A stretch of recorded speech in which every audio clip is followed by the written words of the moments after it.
You never know. Yeah, of course. So I'll introduce myself and tell you the connection to the first one. My name is Jeff Carroll. I'm a science fiction writer, horror filmmaker, and I write comic books, novels, and film. I write and produce my own films. The last two films I did, I directed myself. So, Yeah. yeah, whoa, whoa. Give it up like if I was wearing a Princess Leia costume. Whoa! Oh, these fanboys are too much. So, I say I always have a lot of comedy in my presentations because I like that. I like to keep it lighthearted. But my first film was called Holla If I Kill You. And it was a horror film based on a comedian that had a fall from grace. He was very, popular. Everybody, his name was Holla Back. And everybody said, holla, holla back, y'all. Holla, holla back, right? Until he went on and started to not be as good as he was before. And he bombed. And he had to start almost all over again. And he had to open for comedians that once opened for him. And having worked now maybe 30 years in comedy, right? Because I still consider working in comedy. I haven't booked a comedian in 2 years, but I still say I work in comedy, right? I had an intimate relationship with comedians, especially when they were preparing for their routines, writing new jokes, performing them, and dealing with the results, whether they worked or they didn't work. And I knew there was a stress that was related to it. So I built on that stress and said, what if one of them has a breakdown? It was two real events that took place in New York City. I'm a migrant, so I'm from New Jersey. And one was I was working on Def Comedy Jam, right? And Chris Rock is a monster, okay? Chris Rock is a monster because he's funny and he doesn't slack up. He don't play Hollywood. He doesn't say, give it up for this guy, he's really great. He says, give it up for this guy, I don't know who the hell he is. I hope he's funny, all right? That's how Chris Rock is. Give it up for this guy, he bombed the last 3 times and see if he can still do good this next time. That's Chris Rock. So there's a comedian that was a legend, but very fundamental funny, right? That works. We just saw Dolomite on Netflix. We know that fundamental works, right? Because there's comedians that got really written out jokes that didn't get Eddie Murphy to play them in a Netflix special. So Dolomite got it, right? There was a comedian named, and still is, a comedian named Shucky Ducky. He used to say Shucky Ducky, quack quack. That was his trademark. Shucky Ducky went on Def Comedy Jam after being a really big star on BET. But Def Comedy Jam, you're allowed to curse. And they want you to curse. They want to hear gritty material. And so he went on there and didn't do good. He bombed. And so when Chris Rock got up there after him, he said, give it up to Shucky Ducky, whack, whack. And oh my God, it was like, but it's Chris Rock. Yeah. You gotta understand, it's Chris Rock. It's not personal. He would do it to anybody if Jesus bombed. He would be like, Jesus, Just wanted the crowd. yeah, go tell your father. That would be, he would do it funnier, but he would still crack probably on even Jesus, right? And probably he would get struck by lightning and then he died, But he did it with Shucky Ducky. They never aired it. Later on that same show, Bernie Mac went on, and Bernie Mac said, I ain't scared of you motherfuckers. That wasn't his act. That was that fucking act. That was that show. I ain't scared of you motherfucker. Right. He changed his whole routine because when you are a stand-up, it isn't like acting. It isn't like a Broadway play. People aren't going to clear their minds and be like, oh, that actor just fell. Let me give another actor a shot. If that comedian was corny, they gonna be like, well, you better be funnier, motherfucker. You know what I'm saying? Because the comedy you can't fake, laughter you can't fake, So Bernie Mac hit him, and the rest is, history. He went on and had such a great set that it branded him as the I ain't scared of you motherfuckers comedian. And he became the king of comedy, and rest in peace. But I just dealt with, holy moly, what happened to Shucky Ducky's career. It didn't air, right? But the stain went through the comedy world. Oh snap. Chucky Ducky didn't do well. It's like the bomb heard round the world, right? And I was like, damn, he is really gonna stress out. So I wanted, like any good horror writer would, what's the worst that could happen? So that became my movie, Holler If I Kill You. It stars a stand-up comedian named Brooklyn Mike. It features Kareem Green, Will Sylvans, Arnold Acevedo, Mike Yard, Nia Davis, the late great Nia Davis. So yeah, it was really good in that, and that was my first horror movie, and kind of my introductory thing to being a creator. I had always been a storyteller.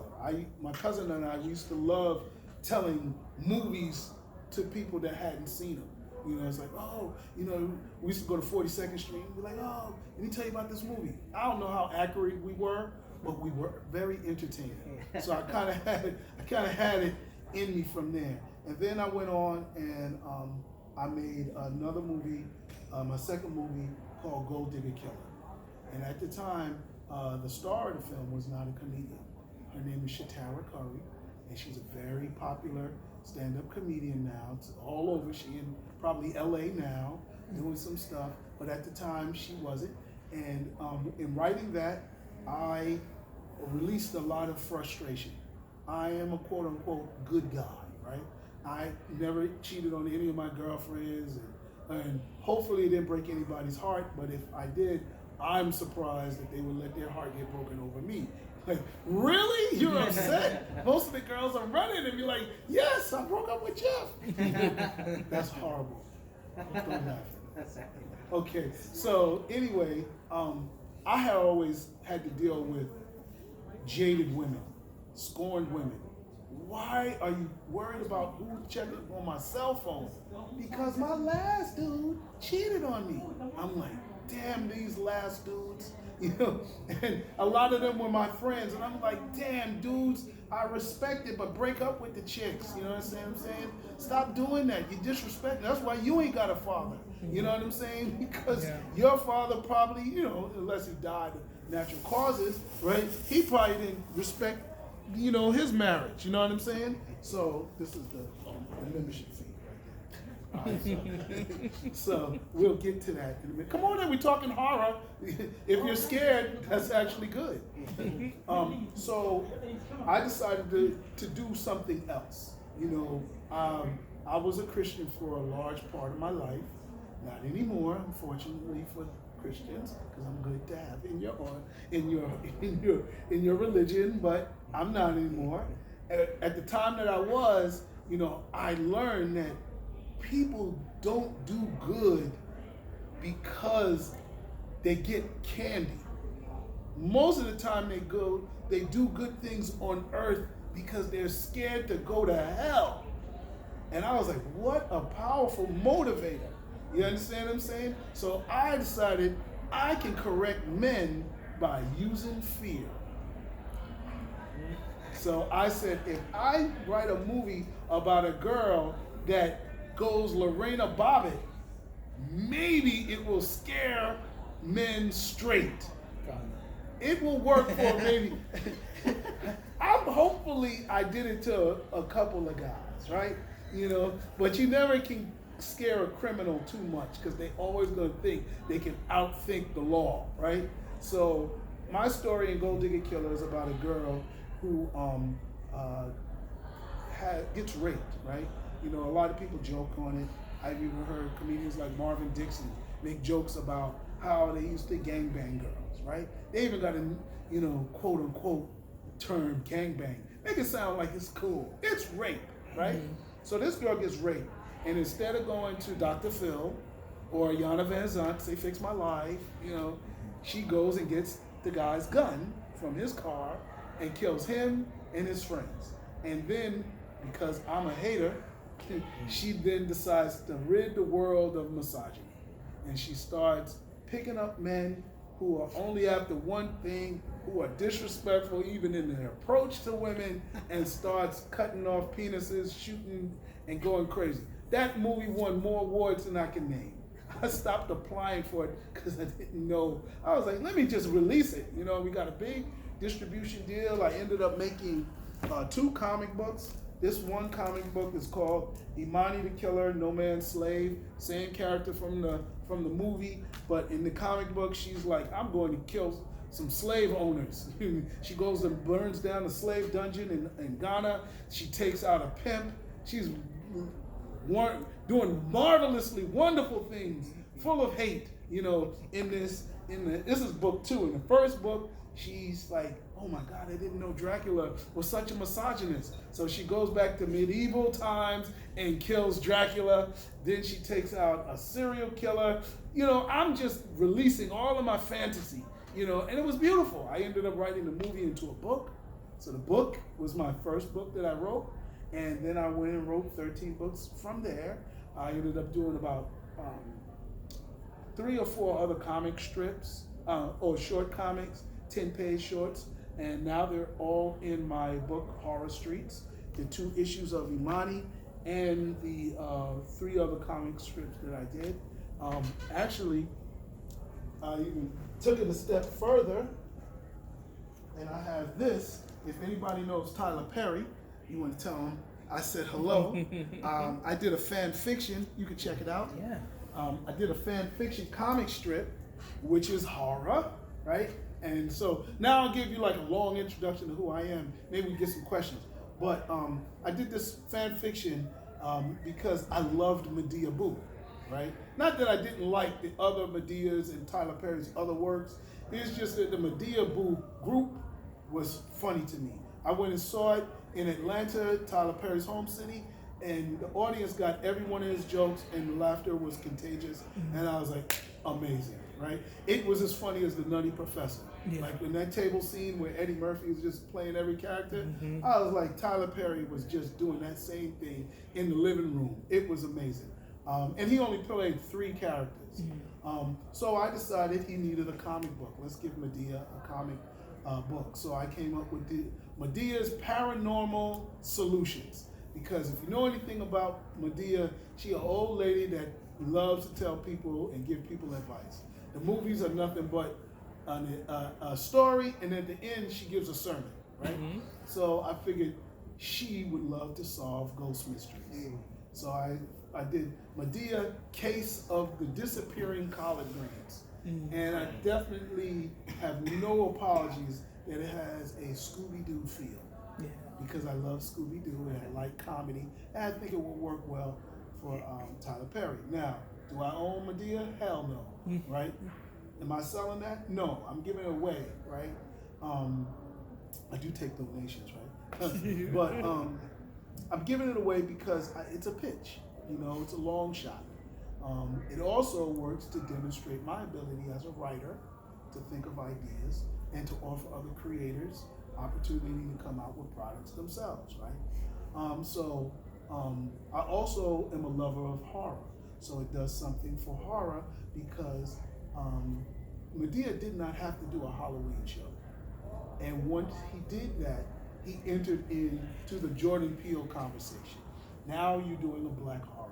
Now you're doing diversity in horror. And that leads us to like another conversation. There's a documentary called Horror Noir, and that's on Shudder TV. And I would beg you to look at it. It might be even available in your libraries because it's educational. And it's a documentary on black horror stories and just the whole horror thing, because it interviews a lot of the classic people. Of course, Tony Todd from Candyman, but then it also talks about, you know, not Walking Dead, Dawn of the Dead, Night of the Living Dead, the character from Freddy Krueger, Nightmare on Elm Street. He's in there, the black kid that took on Freddy, the strong man. And then it has a homegirl in there from The Craft.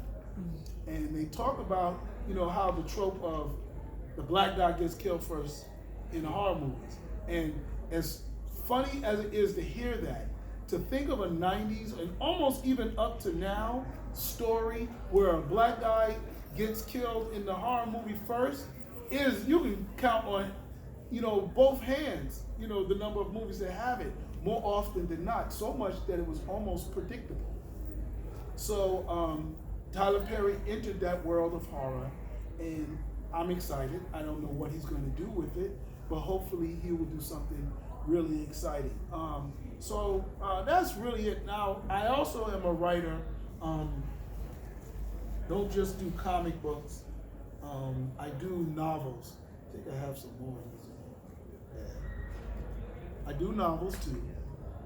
And half of my novels are horror.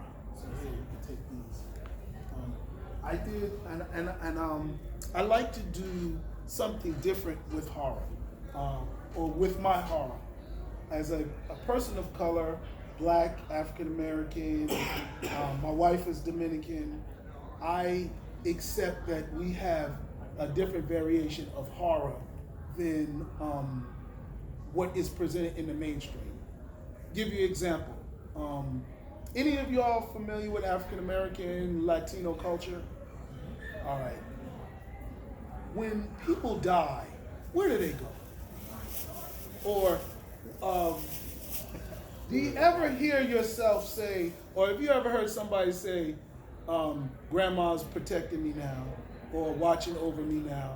That is I would love to say it's a Black thing, I would love to say it's a Latino thing, but even moreover, it's an African thing.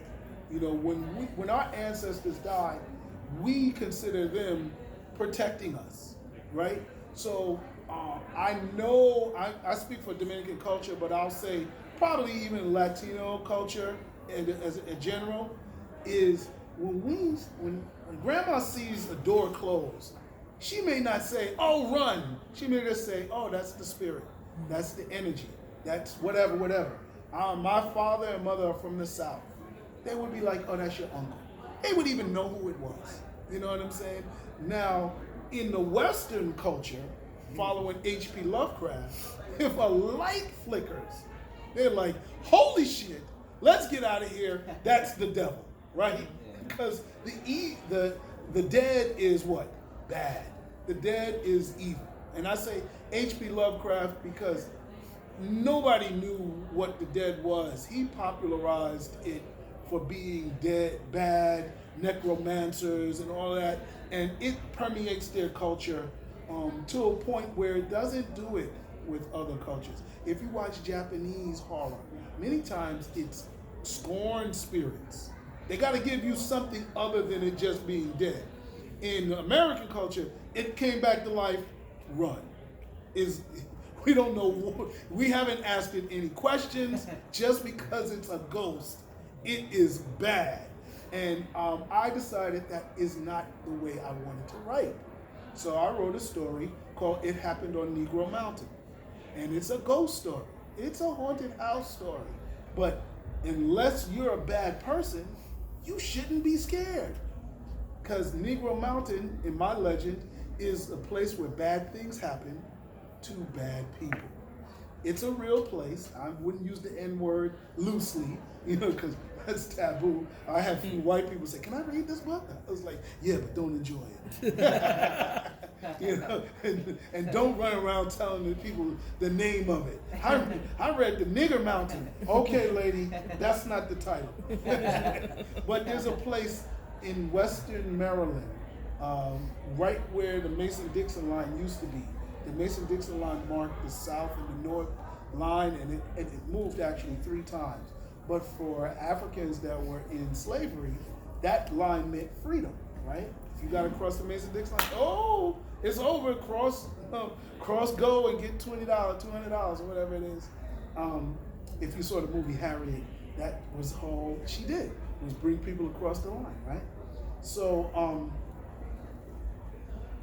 Negro Mountain was established by a group of former slaves, either they ran away or whatever, and they established a colony. In the process of maintaining the colony, the leader died. He defended either from slave catchers or Native Americans or whatever. And they named the mountain after him or after them. I actually feel it's after them because I think the name came as a reference. don't go up in that mountain. There's some crazy Negroes up in that mountain. That's how I think it was referred. So now I wrote a fictional story about that mountain. And it's a story of an abusive drug dealer who is taking his daughter and his girlfriend, who's recently out of rehab, right? That's kind of how it works, right? And they go up there, and the daughter was raised by the grandmother because he was a drug dealer and she was in rehab. So the grandmother raised her, and the girl is like highly articulate, right? She's bless you, and she doesn't listen to gangster rap music. She has a high vocabulary, and it pisses him the hell off. So he starts terrorizing her, and the mountain takes her side, and the mountain starts terrorizing him on the level of Amityville Horror. And I wanted to see a thug go up against a ghost. You know, Eddie Murphy always made the joke where a black person be in the house and the house says, "Get out!" And the black people be like, "I'm out of here." I actually believe this a thug, supposedly the urban tough guy, the training day, you know what I'm saying, power, I'm hating, right? As you know, I probably never dealt drugs. I only held a gun once in the gun range. First time I saw a gun was when it pressed against my neck to rob me for my coat, right? So I am a nerd, accepted, right? So, I had a problem with drug dealers. So I wanted to put a drug dealer in my movie and have him punked out through the whole movie or book, the whole story. It's beautiful. I love it. It's so much fun. And I did it, and then when I go to these horror conventions and they're telling, how did you write your story? What was your... And I started telling people that the mountain, is good. It's a good ghost? What the hell's going on? I thought you were supposed to be scared of ghosts. I said, no. I said, I actually remember when my grandmother came to me in my dreams the night that she died. I was like, that's me. You understand? I'm not scared of ghosts. My grandmother's up there. Now my whole family's up there, but at the time it was just one grandmother, then another one, then the grandfather. I'm like, God damn, ain't nobody gonna make it? You can't survive life. It's inevitable. We're all gonna die. Even if you're Mr. Rockefeller and you're trying to get a new heart, everything like Prometheus, right? So that's it. So yeah, that story actually was a screenplay, and I decided to write it into a book. And I actually I had an illustrator working on it as a comic book, but he got a job at MTV, and the rest is like, damn it, So I will open up for questions, or else I'll ask myself questions, and that might be scary. I've written a couple of horror stories in the past, and I feel like one subgenre I've always struggled with was like monsters. Do you feel like there's something that you think is like the most challenging out of like serial killers, paranormal? Is there like a subgenre that you think is the most challenging? Well, I'll tell you this: for me to not be, to not touch the taboo subject is impossible. So, case in point, right? My whole Facebook, Twitter page is blowing up over this Harriet Tubman movie, right? I don't know if y'all know the controversy, but Harriet Tubman is a hero, right? The most boldest black hero in the history of black people on this continent. Tougher than guys. She was like, fuck that, I'm going back into slavery. Black guys in the movie was like, come on, Harriet, we want you to live. She was like, hell with that, I'm going back. So in the movie, they have a black guy out of maybe 20, 30 others. Either way, it was the whole state of Maryland and the whole state of Virginia that was looking for Harriet Tubman. They focused on two black guys. One joined Harriet and started helping her, and the other one was a mean black guy, thug. He punching people around, and he started pursuing her. So black people was like, oh my God, a movie about a black person and you gotta make another black person chase her around? Come on. But I think it failed because of how they wrote the monster. He's supposed to be the villain, right? Or one of the villains, or the most prominent villain. The problem that black people had, and this is an example of how it went the wrong way, is we don't know who the hell this dude is. most of the people didn't know there were black slave catchers. So, like, after you went to see the movie, Google went crazy with black slave catcher, black tracker, black whatever the hell you want to call it, bounty hunters, whatever, everything. And we found out that not only were there black bounty hunters, which there's sort of no record of, right? But there were black slave owners in America, specifically in the area of Prince George County, Maryland, where Harriet Tubman was. So I'm like, guys, back off of the truth, because I'd rather see a black bounty hunter than a black slave owner. I would have hated to see that.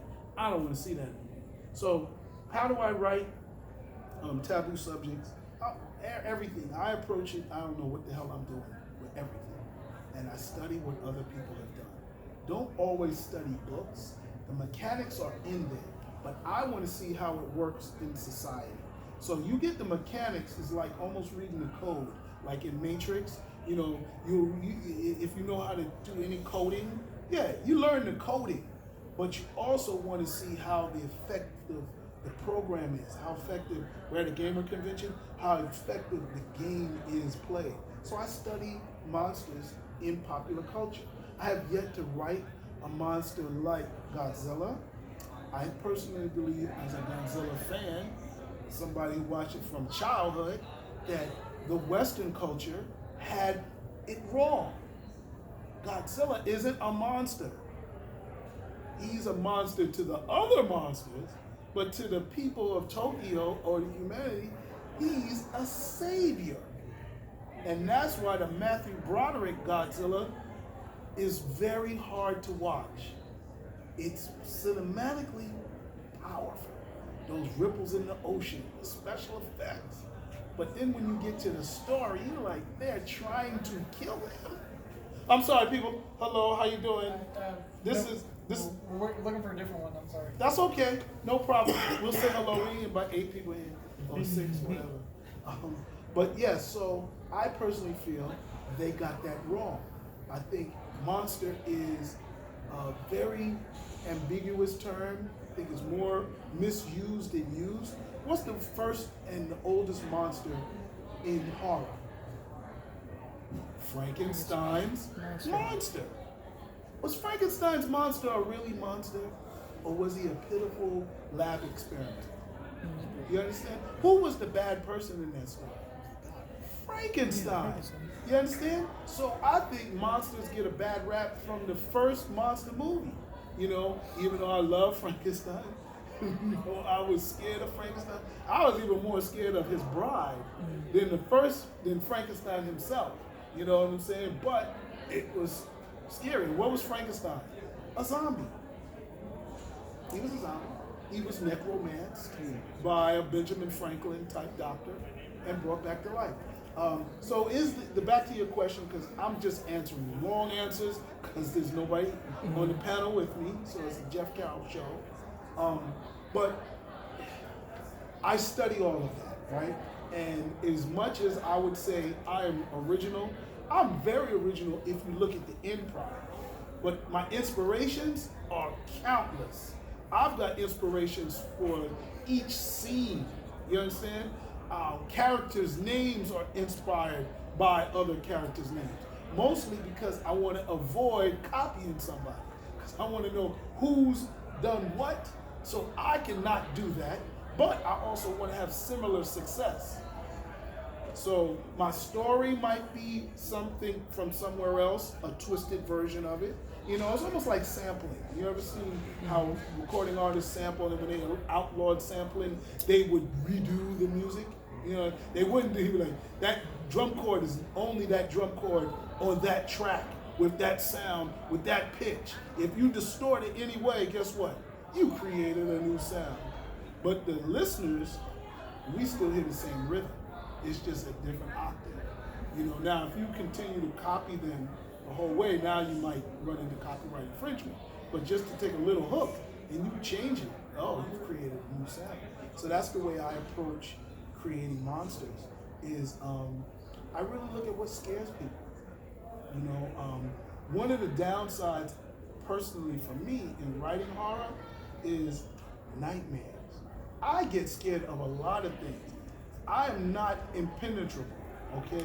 I'm scared of a lot. The thing that scares me the most is probably Jaws, right?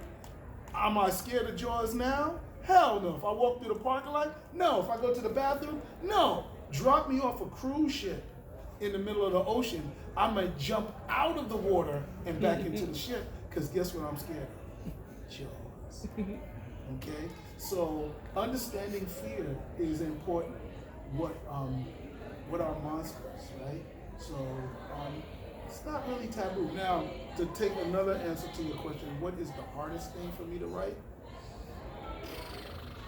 I think about it like everything is so hard for me to write. Or I put a lot of pressure on myself to create a bar. Like when I did that Medea comic strip, it was hard. I wanted to write a whole comic book. But then I was like, damn, I ain't got time to be paying an illustrator to illustrate a whole comic book and me give it out for free. So I was like, let me figure out how to condense this into a short story. And I was like, I have never really written a short story, and it's a comic book that's going to Tyler Perry, so it's got to be really good. Holy moly, it was a lot of pressure. So maybe that was hard. But then after I did it, I was like, piece of cake. I could do it again. Oh yeah, Jeff is a good writer. Because the process is something that you have to respect. So I don't know. I know what comes easy to me is stories. I can think of stories for days. I can think of, if we were to go around right now, you tell me a premise, you tell me a character, you tell me any little piece, I'll connect 50 dots to it. As the same way that rappers can do freestyle, I can freestyle a story. I think that's good for me.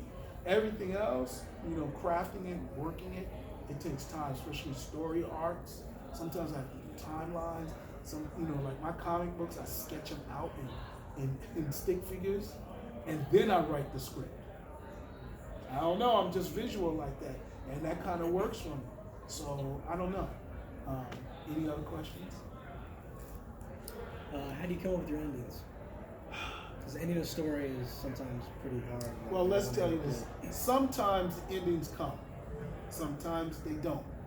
Endings can be your last piece of writer's block, right? So I can get stumped anywhere in the story, whether it's ending a chapter, ending a scene, or whatever it is. Hell, beginning it. I might know how it's going to end, and the beginning is hard for me. So how do I do that, right? I always put in the back of my head, Sharknado. Whenever I get stumped, I sit back and I think, relax, dude. Do the Sharknado, and if it doesn't work, you can always go back, rewrite it, polish it back up, and think of something else. Most of the time, when I go Sharknado, I don't really have to go back. Many times the Sharknado ending or element was good enough, and what do you call it? It was good enough, and the magic kind of consumed it, and it got lost within the magic. The problem that I have is, like, if you ever seen the movie Departed, Leonardo DiCaprio, it had 45 endings, right? In my mind. Because, okay, he shot him, oh, pow, that person gets shot. Now I'm replaying the whole movie in my head again, be like, how the hell did I miss that dude shooting that? And then what happened? That dude gets shot. I'm like, oh my God. Now it's multiplying. I'm like, if that guy shot that guy, blah, blah, blah, blah. So to me, yeah, they might have pulled it off in The Departed. But I've gone to film festivals where filmmakers could not think of the ending of their films. And I'm like, dude, just end it. Because if it was any good, the ending, excuse you, bless your game, is not that important. I've already watched the whole movie. I've already read the whole book. You don't have to have that big pressure ending. Things don't end with a bang. The fat lady sings, right? Part of the thing, right? In the play, right? That's what comes from. The big bang, the headlining joke is really not the ending. That's the end of the particular scene. And then they wrap it up. They're like, I'm so glad Godzilla went back in the ocean. you know, and that's really the ending. So don't put yourself under so much pressure. However, do accept some pressure, because I'm the type of person that's like, if you start the story off with $150 million opening scene, that better not be the biggest scene in the movie. Holy moly, Mr. Terminator. You know what I'm saying? You got to, you set a high bar, okay? You got to at least maintain it. Don't go out with a, no, you got to spend, I want to see, you know what I'm saying? Like Star Build Wars. up, right. I want, hey, I don't mind the big opening, but the closing is really powerful. So I would say, how do I get by it? I do think Sharknado, but I also have I don't put so much pressure. And sometimes I actually think of the ending at the same time. I'm a trained comedic writer, right? I learned how to write jokes, set up, premise, punchline, right? That's how you have to write a joke. So endings was always important, because the ending, the punchline, is everything hinges on that. Right. So it's why you said the setup in the first place. So if you don't know what the ending is, then why does he have a knife? Why are they in the warehouse? You understand? You know, it's like, oh God, I hate to spoil stuff. Okay, I'm not gonna spoil it, but one of you, no. I will say I like the movie Shining, and I love Dr. Sleep. Don't spoil it. Dr. Sleep is amazing, right? But remember Van Helsing? No, not Van Helsing. Van Helsing was good.